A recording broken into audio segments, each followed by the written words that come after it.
etiqueta. Descubra como se comportar nas festas de final de ano sem dar vexame. Na nossa série de reportagens sobre os 3 poderes, você vai conhecer hoje o poder legislativo. E ainda nesta edição, as vagas de estágio e fica a dica sobre cuidados com a pele no verão, agora no Circuito FMG.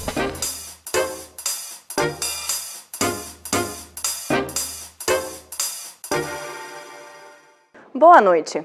Com a chegada do Natal e do Réveillon, os encontros de fim de ano se iniciam. É festa da empresa, amigo oculto da faculdade, primeiro Réveillon com a família do namorado e por aí vai. Como manter a linha e não dar vexame? É esse o tema da nossa entrevista de hoje e quem vai ajudar é a consultora de imagem pessoal, Aline Viana. Bom, Aline, obrigada pela presença. Então, vamos começar falando do que antecede essas festas de fim de ano. Quando se trata... Existe um tipo de vestimenta adequado na hora de ir? Uma roupa assim, que é totalmente inapropriada, tanto para uma visita à família do namorado, quanto para uma festa de empresa? Nas festas da empresa, o ideal é nunca colocar transparência, tentar evitar coisas curtas demais, que marcam o corpo muito, principalmente em mulheres, decotes muito sensuais. Isso nas empresas... tem muitas empresas que são multinacionais, não é aceitado, né? Eu costumo dizer que a imagem pessoal nossa tem que ser durante todo o ano, inclusive na festa de final de ano, né? No caso da pessoa for na casa de um namorado, primeira vez, conhecer os familiares, o ideal é ser você mesmo. Então, a sua roupa vai ter que ser adequada ao seu estilo pessoal, né? O que você gosta de vestir, tudo, porque todo mundo tem que gostar de você como você é mesmo. Vamos falar agora um pouquinho da questão do presente. Quando você visita uma família no final do ano, você tem que levar presente para todo mundo? Olha, na verdade é um agrado, né? E quando você está entrando numa família, vai conhecer algumas pessoas, o interessante é as pessoas esperam um pouco de você, né? Então é interessante você levar um vinho, um panetone, um sorvete mesmo, uma sobremesa, uma caixa de bombom, uma coisa que seja agradável a todos, né? Que você for dar presente para todo mundo, no final vai ser desconfortável até para você, e você não sabe o gosto de ninguém ainda. Então, é melhor evitar. Leva um panetone que fica melhor. E no caso de um amigo oculto, existe assim, não dê de jeito nenhum? Olha, cheiro é muito complicado. Então, por exemplo, perfume, evitar de dar perfume. Se for um hidratante, que seja um hidratante assim, que todo mundo goste, né? Lingerie, por exemplo, é muito pessoal, não pode dar, né? Evitar dar mesmo. O que é as coisas básicas, uma agenda, um calendário, uma coisa mais interessante, uma caneta. É muito legal, assim, aqueles bloquinhos que vêm nas empresas, para ficar uma coisa mais séria mesmo, amigo oculto, não ser tanto, assim, né? Um porta-retrato. É interessante. Agora vamos falar da festa. Em relação ao comportamento, existe alguma coisa que se deve evitar, que você não deve fazer nenhum tipo de festa? Olha, aí vem do ano todo. Por exemplo, se você frequenta bares durante um happy hour com o seu chefe ou com um colega de trabalho, né, tomar uma bebida na festa da empresa, você está acostumado, você pode sim tomar sua bebida, né? O que acontece é que as pessoas acham que festa de final do ano o mundo vai acabar. E o mundo não vai acabar. Você vai continuar na mesma empresa, você tem que manter a sua linha mesmo, né? Então, por exemplo, quem está acostumado a beber, pode tomar uma cervejinha, uma coisa que está acostumado a beber. Quem não está acostumado, mantém a linha e não vai, né, extrapolar.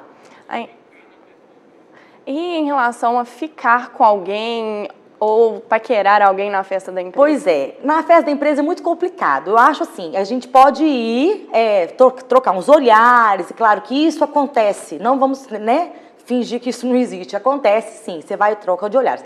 Mas o momento da paquera, de chegar a ficar mesmo e tudo, você marca no outro dia. Troca telefone, né, faz aquela paquerinha básica, mas... O interessante não é todo mundo vai ficar vendo, vai ficar te reparando. Ah, fulano beijou não sei quem na festa. Então, fica muito assim, solto, né? A sua vida assim, exposta mais numa festa de final de ano. E em relação a dar vexame na festa, tem como consertar a situação no dia seguinte? Como é que você deve proceder? Pois no dia seguinte, assim, as desculpas têm que serem feitas assim, diretamente para quem você deu vexame. Então, por exemplo, quem viu? né? Às vezes você dá um vexame na pista, ninguém reparou, né? Você vai no banheiro, passa mal, aí você tem que ver quem é que ficou sabendo. Mas aí é bom dar uma ligada, mandar um e-mail, pedir desculpas, é bem interessante. E falando em dar vexame, tem que tomar muito cuidado com o que você posta nas redes sociais também num evento desse. Claro, né? Na verdade, agora as empresas, elas estão fazendo, por exemplo, muito uniformezinho, uma camisa, né? Então, por exemplo, você não erra na hora de vestir, né? E na hora de postar coisa, não fica postando o rosto só, eu com meus amigos, colegas de trabalho. Colega de trabalho é colega de trabalho, colega da vida, amigo da vida, é outro tipo de pessoa, né? Então a gente tem que saber como que vai comportar isso. Que isso não pode ser bem para a pessoa depois, né? Futuramente, mensagem de Facebook, Instagram, colocando fotos estranhas na rede social. E em relação à interação com as pessoas, você deve interagir com o pessoal que não é tão parte assim do seu cotidiano? Sim, a festa de final de ano ela serve para isso mesmo, né? Porque, por exemplo, se você trabalha no setor de comunicação, você convive só com aquelas pessoas.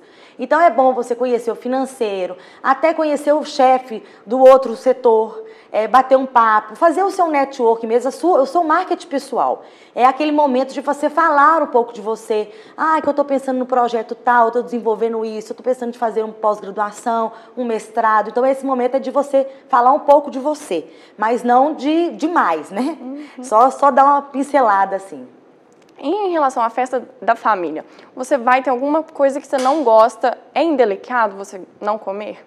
Ou não beber alguma bebida que te oferecem? Olha, igual eu falei no começo, a gente tem que ser a gente, né? Então, por exemplo, se você gosta de tomar uma cervejinha, você não vai ficar, né? Você não vai beber exageradamente para ficar bêbado numa reunião de família, que é final de ano. Então, você toma uma cervejinha e tudo vai parando, né?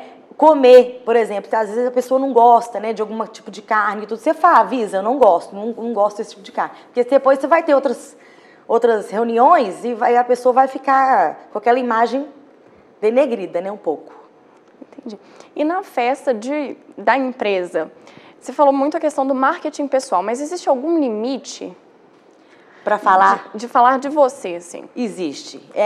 Por exemplo, a gente fala um pouco da gente. Meu nome é fulano, eu trabalho nesse tipo de setor, estou fazendo isso, e ponto.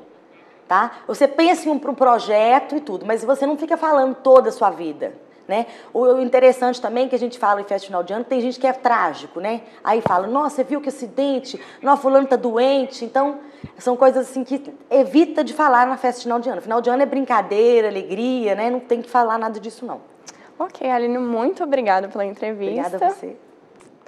No Brasil, 3 poderes interferem diariamente na vida de cada cidadão. Juntos, Legislativo, Executivo e Judiciário tomam as principais decisões para o país. Na primeira reportagem da nossa série, você vai conhecer melhor o poder legislativo. Nas eleições, votamos para cargos públicos que compõem o poder legislativo e executivo. Mas será que a população brasileira sabe a função dos 3 poderes da República? Não sei separar um dos 3 para qual que é cada setor. Legislativo, fazer as leis, executivo, executar as leis, fazer as leis e fiscalizar, o executivo executar e o judiciário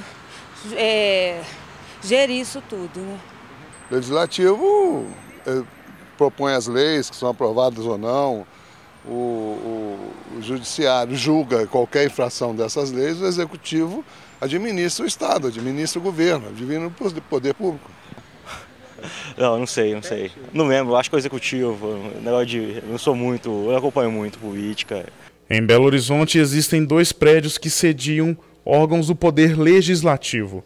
A Câmara responde aos assuntos do município, enquanto a Assembleia Legislativa, os de Minas Gerais. Cabe aos deputados, no caso do Legislativo Estadual, exercer esse papel de representante do povo, por meio da elaboração das leis, por meio da fiscalização do trabalho dos outros poderes, né, nessa atividade aí de monitoramento, né, do trabalho das outras esferas do poder público, mas principalmente hoje numa acepção do que a gente chama de formulação de políticas públicas, ou seja, cabe ao Poder Legislativo, junto com o Poder Executivo principalmente, pensar as estratégias, as ações que vão atender cada vez melhor as expectativas da sociedade nas diversas áreas em que o poder público atua. André Quintão está no 3º mandato como deputado estadual. Além da função de legislador, ele acumula a presidência da Comissão de Participação Popular. Ela se divide em ações institucionais na Assembleia, no plenário, nas comissões permanentes.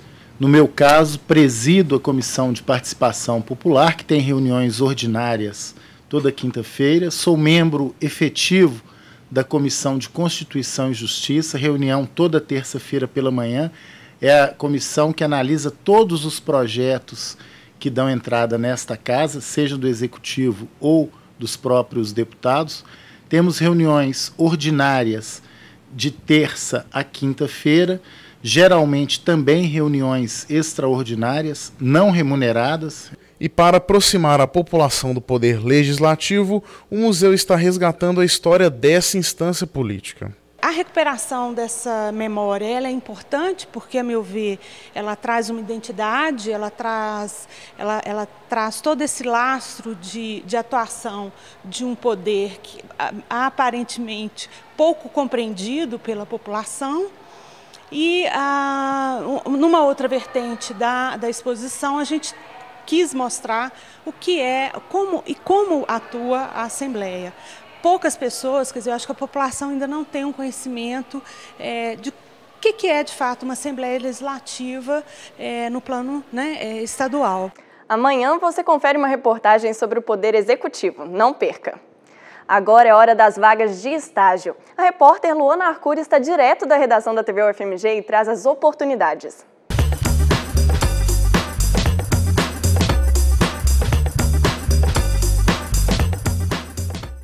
Boa noite, vamos às vagas desta quarta-feira. Nossa primeira oportunidade é para estudantes de Direito, cursando a partir do 7º período. O estagiário irá acompanhar a movimentação processual da empresa, além de distribuir ações e petições. A bolsa e o horário serão combinados. E entre os benefícios estão vale alimentação, transporte e plano de saúde. Interessados em enviar currículo para ação.cc@gmail.com. Nossa última oportunidade de hoje é para estudantes de Educação Física. O valor da bolsa é de R$ 600, mais vale transporte e comissão. O horário é de 4 da tarde às 9 da noite. Interessados em enviar currículo para recrutamento2@rhfoco.com.br. As vagas de hoje ficam por aqui. Até a próxima! O verão começa neste sábado e, por isso, o Fica a Dica traz recomendações para cuidar da pele. A dica de hoje é sobre o uso do protetor solar.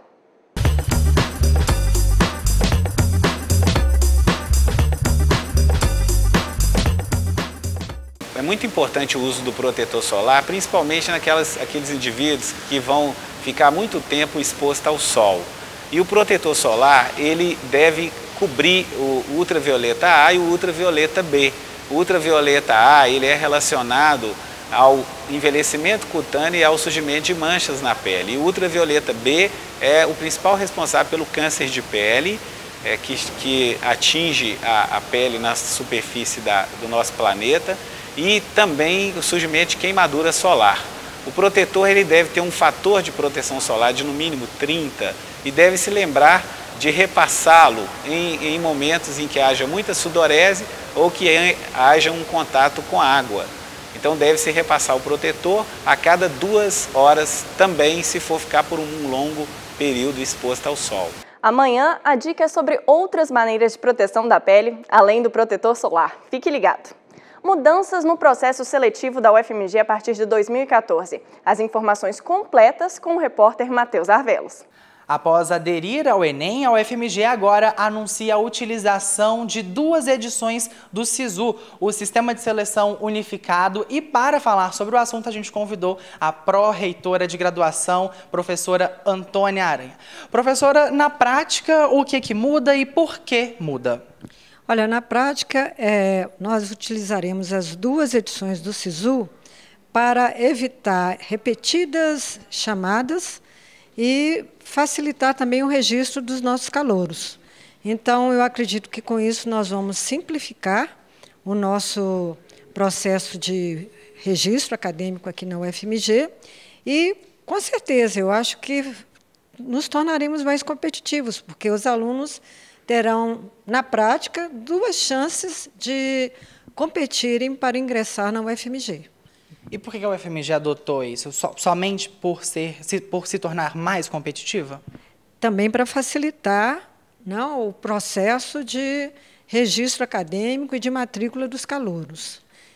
E, claro, nós queremos também ser uma universidade cada vez mais nacional. Temos estrutura, temos competência para sermos muito competitivos. Então, eu acho que o aluno ter a oportunidade de candidatar-se 2 vezes à UFMG, isso é muito positivo para nós.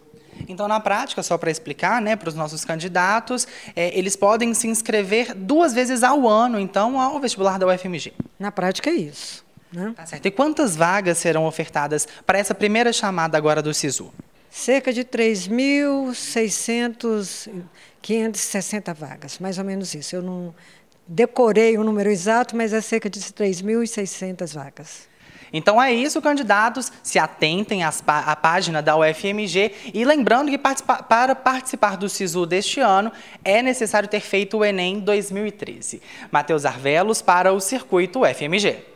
Com plateia lotada e uma apresentação de tirar o fôlego, o Ars Nova Coral da UFMG se apresentou na noite de ontem no Cine Teatro Brasil. Acompanhados por uma orquestra barroca e 4 solistas, o concerto apresentou 2 obras do compositor Germânico Bach, dividido em 3 cantetos. O concerto de Natal faz parte da agenda do programa da UFMG Sentimentos do Mundo. O Circuito UFMG de hoje fica por aqui. Uma boa noite e até amanhã.